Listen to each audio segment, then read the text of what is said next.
Another day, another photo editing tutorial ulit tayo mga idol para maiba naman. This is super easy, no need for maraming tricks. Step by step, ipapakita ko sa inyo kung paano gawing from simpleng picture to an amazing and outstanding one. Kaya relax, sundan nyo ko at siguradong magiging outstanding ang photo of the day mo. All you need to do is an editor and its feature. Explore mo lang. Let's go. So open your CapCut. By the way, CapCut is free, so i-grab nyo na po. And then grab the photo that you need to enhance. Alright, so paangat tayo this time, mga idol. So let's put Ging here. Then go to aspect ratio always and find 9/16. And then look for the 3D room. 3D room.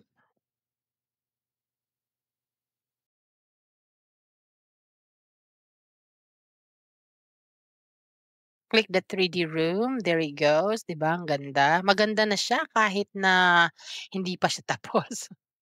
No, seriously. So, i-ano mo lang siya, i-balance mo lang. Probably sa dulo, this one. I like it this way.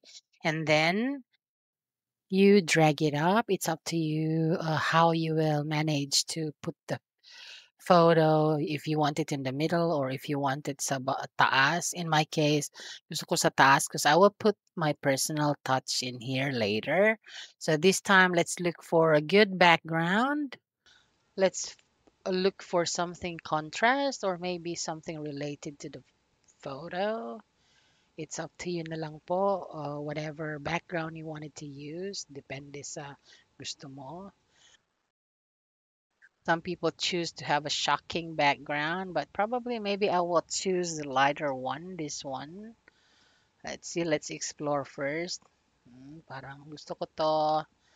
Okay, so this one, I will choose this one and then go to your, in my case, I will put an overlay in it for personal touch. Yeah, I will put my photo in it. So I will go back to overlay and then I will grab my own personal photo.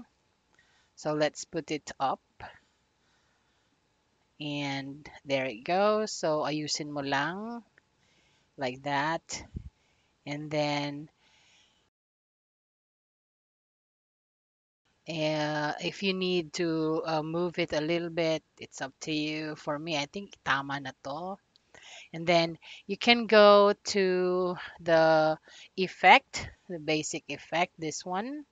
So I choose the much colorful, this one, tingnan mo.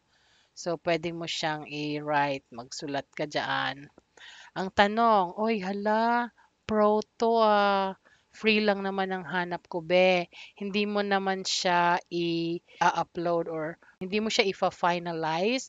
Photo lang po yung need natin dito. Don't export po. So, even though it's like that, hindi mo naman siya i-export. Pag i-export mo, may bayad yan. Pag gusto mo ng libre, which is what we like, hindi naman natin need na gumastos. Ito lang be. Then after that, zoom in mo. After zoom in, screenshot mo, cut mo, and then wag mo nang i-export nang hindi ka magbayad, 'di ba? So ganyan lang. Doon tayo sa libre. Libre mas maganda, 'di ba?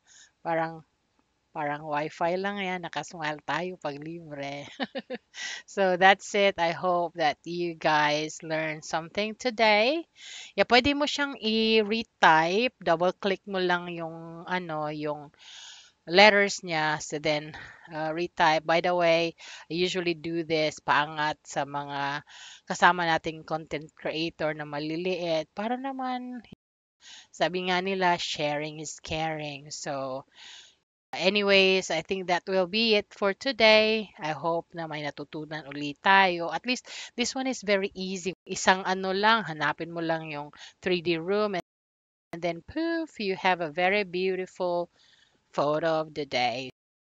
So that's it. If it helps, share nyo sa mga followers nyo na hindi ko pa follower. lalong-lalo na sa mga baguhan na nagsisimula pa lang nang sa gano'n ay makatulong naman tayo sa kanila. Don't forget to share and like para mas marami pang makikinabang sa Photo of the Day tutorial na ito. So, bukas uli.